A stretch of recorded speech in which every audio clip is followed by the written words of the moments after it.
You're watching Election 2019 coverage from WBONTV.com. Republican Secretary of State candidate Carl Nett says there are many things that set him apart from the pack, one of which is that he is the only American to have protected a wartime president after 9/11, pursued terrorists overseas, and dealt with the aftermath at Joint Task Force Guantanamo. Nett did all of this after leaving his roots in Kentucky to work in the Secret Service and later the CIA and in Afghanistan. During his 2-minute sit-down, Nett says that the greatest sense of urgency in his mind is to clean up voter rolls, especially with the ongoing lawsuit with current Secretary of State Allison Lundergan Grimes. Nett also cites the recent election of President Donald Trump as an example of how a change in political party has resulted in uncovering allegations of corruption. Nett says that he seeks to do the same here in Kentucky if elected to Secretary of State. I'm a Kentucky native. I left after the terrorist attacks on 9/11. I was hired by the U.S. Secret Service. I spent 6 years as a member of the Presidential Protective Division, and then in 2008 I resigned my commission. I was recruited by a private company to go to work for the CIA. Did a bunch of stuff with them over the years, to include a tour in Afghanistan with Special Operations Forces to target Al-Qaeda. And then in 2011 my career came full circle. I was asked by the Pentagon to lead a specialized unit at U.S. Naval Station in Guantanamo Bay, and was there that I came face to face with Khalid Sheikh Mohammed.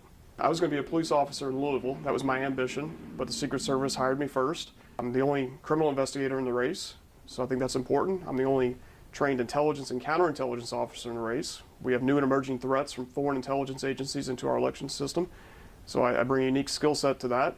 And the Secretary of State job is an administrative job. It's not a lawmaking job, and I'm one of the most effective administrators in the country, and I have been for the last several years with the military commissions. The greatest sense of urgency is to clean up the voter rolls.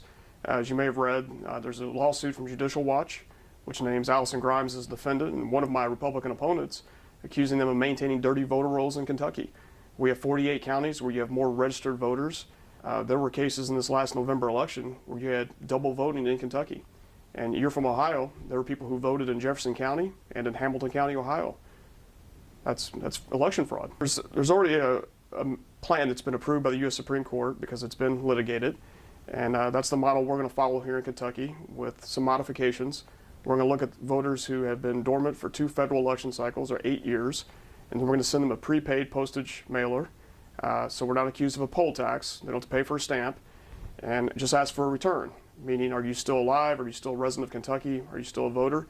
And if we don't get a response, we wait 2 more years. If they haven't voted, then we purge them from the voter rolls, citing change of address. Well, the skeptic will say that those who vote, vote, and those who don't. One of the lesser-known roles of Secretary of State is Chief Advocate for Civic Engagement.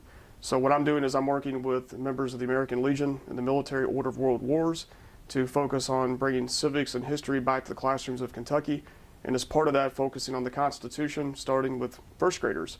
Not giving the whole thing, but a piece of it, so that the time you progress through graduation from high school, whether you determine that you're going to go into college or trade school or just into the workforce, you're a veritable expert on the Constitution. And hopefully having to focus on that will encourage people to recognize the importance of exercising their franchise, how much blood has been spilled for it, and to really be more proactive citizens. Well, I think it's important for voters to know that if you want to uncover the full depth of corruption, or at least the allegations of such in the current administration, then it's imperative that I get elected.